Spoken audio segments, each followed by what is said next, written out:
Welcome. Thank you for joining me. My name is Bjorn. Today we're going to be looking at what I'm calling a draconic tank. I'm not the best with naming things, but it doesn't matter. Let's get into a bit of the story behind this character before we delve into the class. So this character was born a tiefling. They grew up themselves obviously as more of an outcast because that's how tieflings are treated, and perhaps the family business was in archaeology. So this character took a liking towards that side. I had a big Daniel Jackson vibe going on for them, and through archaeology and through digs, either with their family or with some other group of people they've met, or they stumbled upon a reliquary that they weren't expecting, and when they touched it, their soul or their mind or something was whisked away to another dimension essentially, and they were confronted with either Tiamat or Bahamut, dragon deities. Tiamat obviously being kind of evil, a little bit, and then Bahamut being a lawful good. But regardless, I wanted that this deity, maybe there was something that they seen within me, that I had a bit of that draconic sorcery within me, and that they wanted to bring that out within me so that I could be a tool for them. Of course, this doesn't have to be either one of them. We could say it's an archfiend, it could an archfey, I meant originally, or any number of other things. Because if this powerful entity sees that you have a certain bloodline, a type of power that they themselves don't have, why wouldn't they want to try to bring that out in you and to get you on their side? That way they can manipulate you and use you. Or maybe they want to bring it out in you because they see that you have a potential for great good. The main thing with our patron that we choose is the Hexblade. So we can do any number of patrons with this, which is amazing. And so through leveling through Warlock 1 through 5, we gain a lot more knowledge of ourselves. We gain the ability to use our charisma now for our damage rolls. And then eventually once we hit 6th level, all of a sudden that draconic ancestry of ours awakens within us, and our skin goes from that original blue, because we're a Levictus tiefling, having like these scales,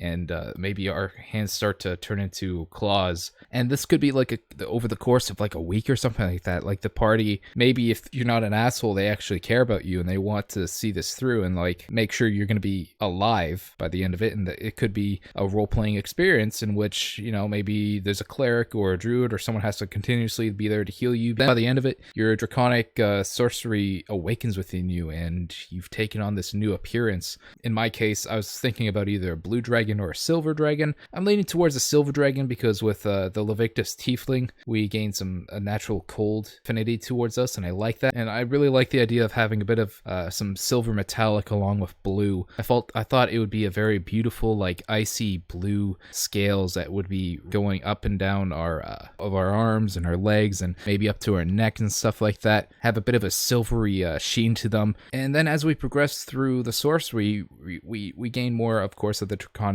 powers. But at the same time, we still become more and progressively more and more tanky with our abilities and feats, and then eventually we can take on that full role and come into our own as a powerful being. But yeah, so that's kind of like the basic idea that I have with this character and the potential roleplay that we could do with it. I know I've been rambling on here for a little bit, and I normally go into the build first, but I really wanted to get this out of the way first because I feel like this story, it invested me into it. I hope it can invest yourself into it, perhaps.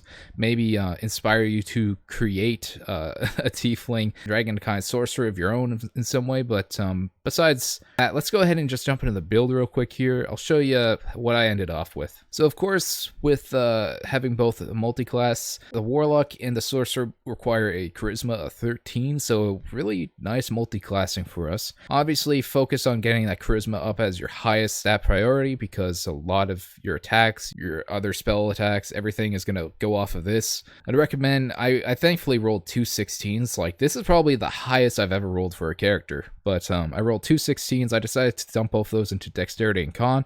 I'm going to be wearing half plate with this character since a Hexblade Warrior they have a proficiency with medium armor. Or some dump stats, either Strength or Wisdom, I would say are good dump stats. Because I'm leaning towards an Archaeologist side for everything, I kind of wanted a decent intelligence. Now, as I was saying, for the race, I decided to go with the Levictus Tiefling. This is because it increases our Charisma by 2 and our Constitution by 1, so pretty decent for that Sorcerer Warlock. As well, we gain the Ray of Frost cantrip, lending ourselves towards that the Silver Dragon aspect that I'm looking for.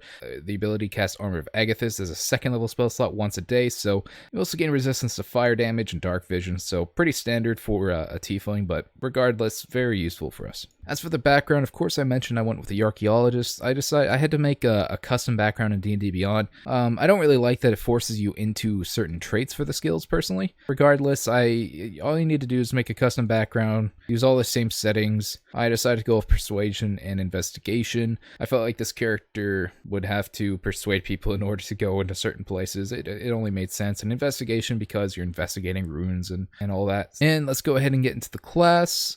So for our first level Warlock, we gain some proficiencies. I decided to go with Intimidation History. As well, we choose our Otherworldly Patron. We choose the Hexblade here. We get the Hexblade's Curse of an extraordinarily powerful ability in which we can use. As well, we gain the Hex Warrior ability. I mentioned this earlier. This gives us the ability to use our Charisma roll instead of our Strength or Dexterity. So second level coming down here, we get some Eldritch Invocations. The main one I would suggest taking, since we are looking to tank, I would suggest taking Grasp of Hadar, pulling those enemies closer into you. For another second level one, I'd recommend maybe going with perhaps Agonizing Blast to start. This will get you some extra damage with that Eldritch Blast, but once we get to 5th level and we get our Pact Boon, we'll be changing both of them out. And of course, the Pact Boon that we choose is the Pact of the Blade. For our first ASI, I decided to go with the Feat Warcaster. This way we can use a shield and a weapon at the same time. And then at 5th level, this is where we gain some new abilities. We gain the Thirsting Blade, replace whatever you had there, but we require Thirsting Blade here because extra attack is awesome. We're not going to be able to gain it any other way. As well, we're going to be able to gain Maddening Hex. And so with 5th level, it closes off our Warlock. Let's just quickly go over some spells. Obviously, Eldritch Blast is a must. Shield, pretty necessary. I think this actually just comes with the Hexblade, so I mean, it's not like we can't choose it. Misty Step, pretty awesome. Counterspell and Dispel Magic, very useful. So pretty set spells. So once we've awakened our Draconic Bloodline, this is where we choose the Draconic Bloodline for our Sorceress origin, and this is where we gain our Draconic Resilience, no matter the color we choose. Essentially, we're going to have a 15 additional health points thanks to this. And of course, as I was mentioning earlier, I went with the Silver Dragon. You can just choose any of these. I mean, I think the Blue Dragon could be a really cool aesthetic. Especially, I like the idea of the Blue Dragon that Blue Dragons tend to go towards deserts, and there's a lot of, temples and ruins in deserts, so that could also thematically fit with this character. I mean, I could go silver or blue. I don't really mind that I don't optimize all too much for my damage, being at lightning. That's still a really, really cool character that we could have. Regardless, I think I'm gonna go silver for now. I might change my mind later. Second level, we gain the Font of Magic, a very useful sorcerer ability for us to have here. And at 3rd level, we get some Meta Magic. One thing a lot of people I've met don't know is that Meta Magic applies to all spells that you cast, regardless of wherever you get them. So any spells you gain from your race, any spells that you gain from other classes, and any spells you gain from this class, you're able to use Meta Magic on. So for the first two, I'd recommend taking a Quickened Spell. This is keeping up with action economy, and Twin Spell because this is going to help us out with some of our cantrips and doing damage with cold spells. For a 10th level magic option, I'd recommend taking Subtle Spell. This is pretty useful meta magic. There's so many applications for it. Of course, there's other ones that you could take. Choose whichever you feel would best suit yourself. 4th level, this is where we gain our Medium Armor Master. We're 8th level at this point, so there's a chance that we could be wearing half plate. So 6th level, we gain the Elemental Affinity, and because we are a Silver Dragon, we currently have the Cold Affinity. So we get to add our Charisma modifier to any damaging rolls we make with cold damage.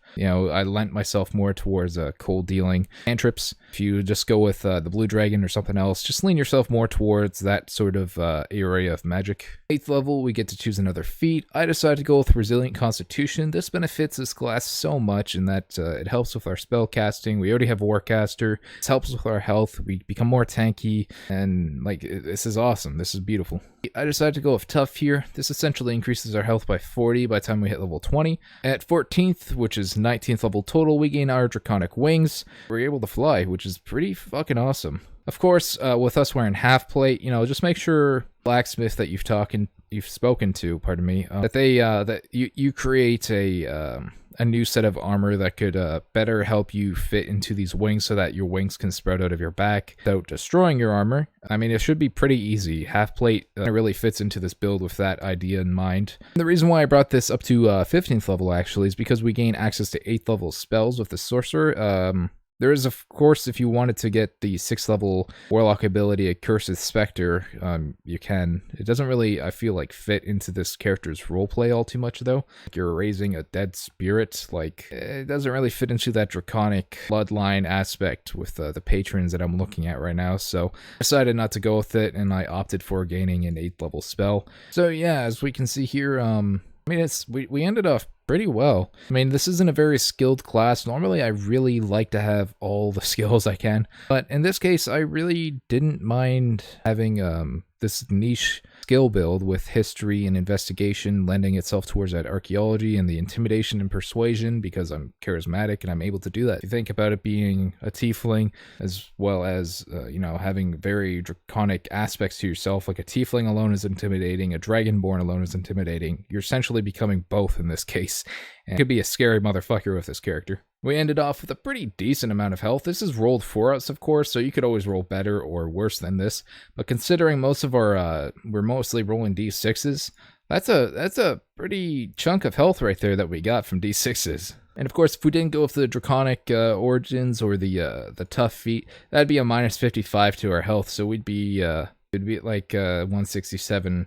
AC is pretty decent, even with the half plate. The half plate medium armor master is very good, especially if you're looking to stealth around and still benefit from everything from that you do from plate. I'm really looking forward to seeing if I get to play this character in the future. I hope that this maybe help inspire some people to creating their own not so conventional tank. I mean, I never thought a sorcerer would make a decent tank with a small amount of multi-classing from the hexblade. Like, I feel like this is quite viable as a tank. I hope that this like helped you out, maybe inspired you. I don't know if I said that. I'm losing my mind right now. I'm getting really tired here. But I'm going to end this off here. Thank you very much for watching. If you liked the video, please consider liking, subscribing, leaving a comment, tell me what you thought, and have a lovely day.